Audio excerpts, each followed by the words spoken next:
Selamat siang, Mbak. Perkenalkan saya Tanti dari Fakta TV One. Kak. Selamat. Oh iya. Kak Slamet dengan Mbak siapa? Mulan. Mbak Mulan. Izin minta waktunya sebentar ya. Kak Slamet dan Mbak Mulan sedang menunggu keluarga juga. Istri. Oh, siapa Pak?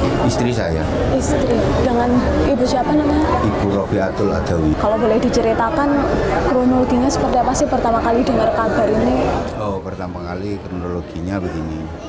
Jam 3 malam saya tunggu nggak ada kabar, nggak ada nelpon, nggak ada apa. Biasanya dia pasang status, pasang story. Nah, ini sampai jam 3 saya belum tidur, akhirnya kurang lebih mungkin setengah 4 saya ketiduran.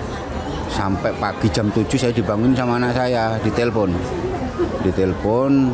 Dia menanyakan, ya kok ibunya belum datang, sudah jam segini. Oh, Mbak waktu itu posisi di Bali? Di Bali, dia mau ke sini. Mau ke saya kan soalnya mau ke cucu-cucunya.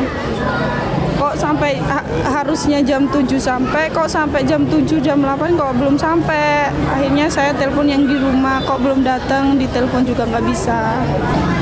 Masalahnya begini ya, ada kejadian semalam jam 00 berapa itu ada kejadian kapal begini. Naik kapal apa kurang tahu. Coba dikontrol ke pelabuhan. Nah, saya lari ke sini, saya konfirmasi kok banyak orang-orang di sini. Nah, saya tanyakan, memang ada kejadian kapalan udah? Ya, sampean siapa Mas? Saya istri saya kurang tahu ikut ini apa enggak, cuman naik travel Virgio mobilnya. Nah, setelah itu dia cerita, ya memang ada Virgio 3 unit di belakang sendiri. Saya tanyakan datanya, kok juga nggak ada. Saya tanda tanya, kok bisa nggak ada? Ya, tak didaftar, mungkin nggak ada manifestnya. Yang saya sesalkan tuh pas naik travel itu saya lupa melihat plat nomornya. Ada nggak pihak travel yang memberikan informasi kepada Bapak dan Mbak? Ada. Saya tanyakan, tadi saya informasikan sama saudara siapa. Si supir itu namanya sama? Aziz. Dicek di manifest ada. Manifest Aziz ada, cuman Masih Aziznya belum ketemu juga. Saya minta tolong kepada semua pihak.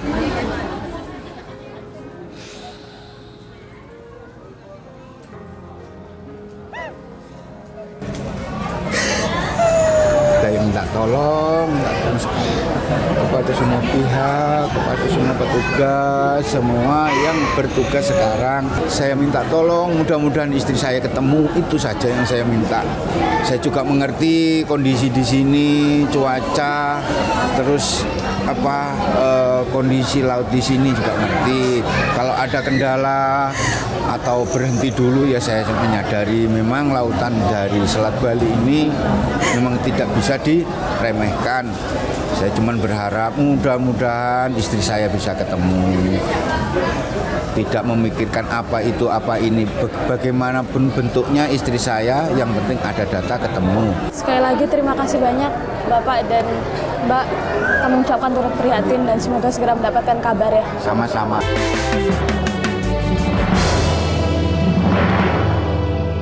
Ya pemirsa, di belakang saya ini merupakan kapal Tunu Pratama Jaya.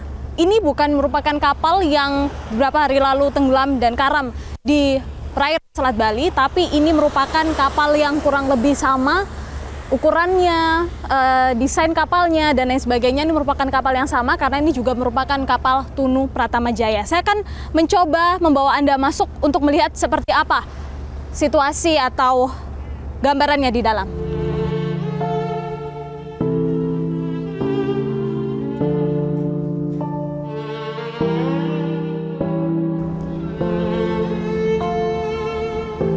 Di belakang saya ini merupakan area kargo begitu ya, tempat menampung mobil-mobil maupun truk yang akan dibawa menyeberang dari pelabuhan Ketapang menuju ke pelabuhan Gilimanuk. Anda bisa lihat luasnya bagian kargo ini pemirsa. Kalau di kapal penyeberangan ini, KMP ini bisa membawa tidak hanya mobil tapi juga truk, karena batas atasnya ini adalah maksimal ketinggian sekitar 4,2 meter. Artinya bisa untuk membawa kendaraan atau truk dengan dimensi yang tinggi dan juga besar. Saya bisa gambarkan pada Anda seperti apa pemirsa situasi ketika terjadi kecelakaan yang menimpa kapal tunu ini, yang mana dalam video yang beredar di berbagai media sosial, kalau di tempat inilah pemirsa tampak seperti apa kendaraan yang berada di dalam sini, kurang lebih jumlahnya sekitar 22 unit kendaraan ini oleng terbawa goncangan kapal begitu ya, mengingat pada saat itu kapal sudah oleng dan air pun juga masuk ke dalam sini.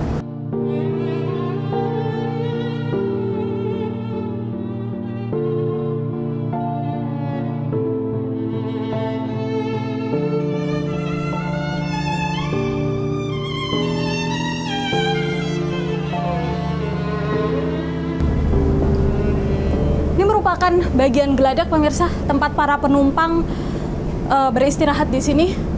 Ini bisa dilihat merupakan bagian dalam ruangan tempat para penumpang dapat duduk di dalam sini. Anda bisa bayangkan pemirsa seperti apa kondisi pada malam hari itu ketika di sini penuh oleh orang dan kemudian air ini masuk melalui jendela-jendela dan juga pintu, karena kalau tadi kita sempat berbincang dengan salah satu korban selamat, ia sampai terhempas oleh air padahal ia berada di dalam ruangan seperti ini, di dalam ruangan penumpang. Sementara di sini bisa kita lihat ini merupakan lemari tempat penyimpanan life jacket.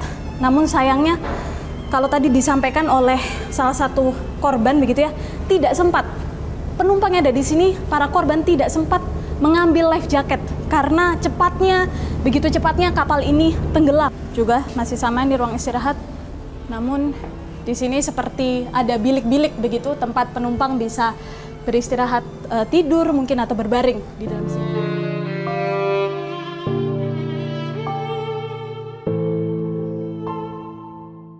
Masih sama tempat penumpang ini bisa beristirahat di dalam sini, dan ini terlihat banyak ya jendela yang ada di sini. Artinya kalau air ini berhasil masuk ke dalam ruangan, Anda bisa bayangkan seperti apa tingginya air, kemudian dahsyatnya air yang masuk. Tidak lupa juga di sini ada life jacket atau pelampung baik untuk orang dewasa atau anak-anak. Sampai sejauh ini pemirsa masih ada 29 korban yang masih hilang dan masih terus berupaya untuk dicari dan dievakuasi. Kita juga masih akan terus berupaya untuk ikut serta dalam proses pencarian para korban ini. Dan memang kalau kita lihat di beberapa bagian kapal ini memang banyak juga peringatan yang menyatakan bahwa penumpang ini dilarang berada di area bawah sini, di area kargo maupun di dalam mobil ketika kapal sedang berlayar. Ini juga menjadi peringatan bagi kita semua untuk mematuhi begitu ya peraturan yang tersedia. Kita akan terus pemirsa mencari dan berupaya untuk menemukan para korban lainnya. Kita temukan faktanya.